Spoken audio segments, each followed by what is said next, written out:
एक दूनी दू दू दूनी चार चहल के जान भोले बाबा के दुआर। एक दूनी दू दू दूनी चार चहल के जान भोले बाबा के दुआर। दू तिया छ दू चौकाट काबड़ उठा के गोरी मान हमर बात बात। एक दूनी दू दूनी चार चहल के जान भोले बाबा के दुआर।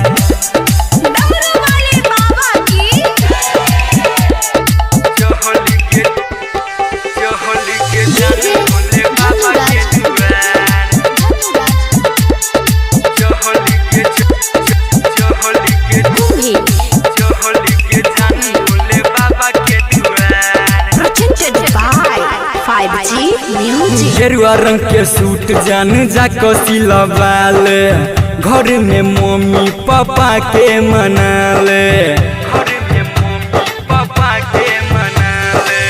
गेरुआ रंग के सूट जान जा कसिला बाल घर में मम्मी पापा के मनाले। भोला बाबा के तू जलवा चढ़ाइले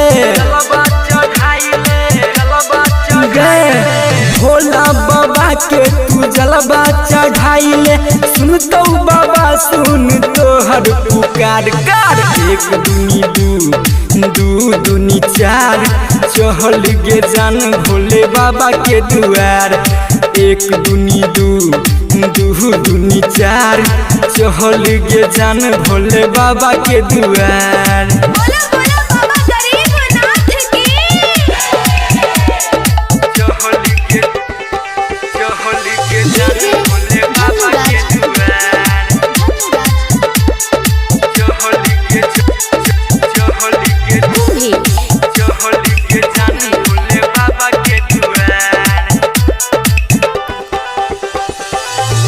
चम चमकते कन्हवा पकावर भोला बाबा के नाम लेते बढ़ते पावर।